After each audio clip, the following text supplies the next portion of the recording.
Hello and welcome to Busting the Myth on Negative Gearing. The reason I'm shooting this blog today is one of the questions that nearly all of my new investors ask me is, Lynne, is the government going to can negative gearing?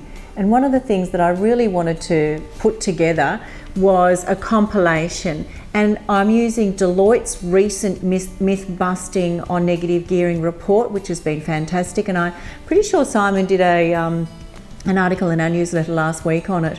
But the Australian taxation system has had several reforms. The major one that I know of, which I wrote about in my first book, was in the 30s. Essentially, before the Second World War, all the states collected taxes. Before, during, early part of the war, the states handed it to the federal government. And the federal government has stayed as the major tax collector in the country.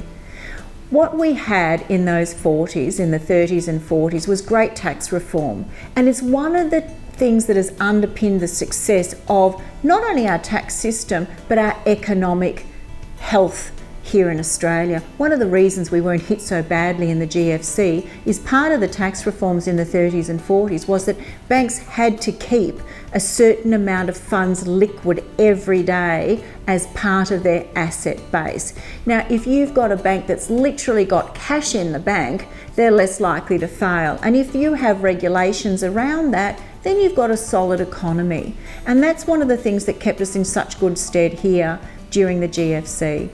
What I want to talk about today is negative gearing and busting the myth. So here's the thing, if you turn on AM radio, you'll often hear things like negative gearing is responsible for driving of house prices. Let's take that one for a start because that's a bit passionate to all of us. As an investor, I am unashamedly wanting the market to increase. Yes, it's hard for new people to get into the market, and there's a whole lot of ways we can help new people coming into the market. But as a loaf of bread will not be worth the same in 10 years' time, a litre of milk will not be worth the same in 10 years' time, neither will a house. Your car is unlikely to be worth the same in 10 years' time. So you get the picture. So what I've done is I've got my financial planning division here at Solid to run me some pretty good statistics, because if we want to have and hold the belief that negative gearing is responsible for property prices being driven up, well, what is negative gearing responsible for then when the market is really down? A down market. Okay, how many down markets have we had? Well, as a matter of fact, there's a list. I started remembering it, but it was so long I had to print it. So if we take the last 45 years, we had a down market in 1961, then we had another down market in 1972, 74, 75, 77, 83, 91. So if you then look at from 91, in the last 2.5 decades, we've also had at least 6 flat markets and at least 4 bull markets that I can remember. So if negative gearing has flatlined and been available to the Australian taxpayers, I think we can easily bust the myth that negative gearing is responsible for house prices being at giddy heights. The reason that house prices are at giddy heights is that Melbourne is the most livable city in the world. Sydney and Adelaide are in the top 10. Vancouver, you know the list, it's published every year. We talk about it regularly here.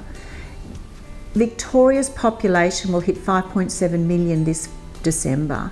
We are a really sought after place to live, and unfortunately, part of our landscape is a bay, and the other part of our landscape is a set of mountains. So we only have a certain amount of land available. Unlike if you went to a region like Shepparton, where you've got acres and acres and acres of orchards that are being freed up for land, it's pretty inexhaustive.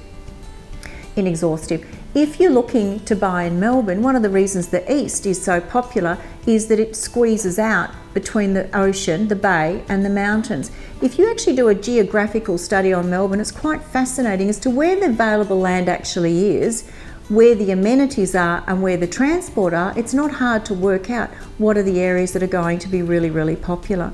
So if we've had 4 major recessions, and I'm not talking down markets, I'm talking major recessions since the new tax reforms. On average, we have a major recession every 20 years in Australia. What happens to property prices? They actually fall. What happened in the GFC? The market fell. Now, we were quite fortunate in Australia because the market in England went minus 11%. We went down to plus 2 here. But the reality is negative gearing was alive and well during that time. So there endeth the discussion on negative gearing being responsible for house prices being crazy. The other thing I wanted to talk to you about with negative gearing is a fundamental cornerstone foundation of our tax system. I run a business here at Solid. I earn commissions off my properties, and I also earn $500 for the mentor fee. On that I have to pay GST. And then I get to deduct my wages, my staff superannuation, I get to deduct my rental, and I get to deduct stationery and my radio advertising. Then if I buy something that's over $400, I actually get to depreciate that. So if you look at, and if I actually borrow money to do something, I then can claim the interest as a deduction. So if you look at how my company runs, any company runs, whether it's a company, a partnership, a sole trader, if you're earning income, you can deduct your expenses. It's the same in negative gearing. If you're earning rental income and you've got a loan against that, and you've got expenses and you've got depreciation, even cutting a key is an expense. Depreciation, of course, on apartments is a lot greater because you get a portion of the common areas as well. So when you think about negative gearing being the big bad omen and responsible for so much of where the property market's at today, I'm really sorry. All that is filler for radio, talkback and newspapers that have run out of something to talk about. Negative gearing is the foundation of the Australian taxation system. You take away negative gearing and suddenly I'm running a company and I can't deduct my wages. I can't deduct superannuation. I can't deduct my rent. So when you really pull it apart and put it back together again, negative gearing is here to stay. Depreciation is here to stay. You would have to have such dramatic reforms, and I can't even think how you would begin to do that, to change the way we run when we receive an income and we incur expenses and we have to buy tools of trade to perform that. So I'll sign off on that. I'm really curious. If anyone's got any questions, happy to take it. Lynne@solidgroup.com.au, 9500 8000, happy to talk to anybody. But also the Deloitte's report, if you want to Google Deloitte's report on negative gearing, it's about a 12-15 page report. It's brilliant. Thank you for listening.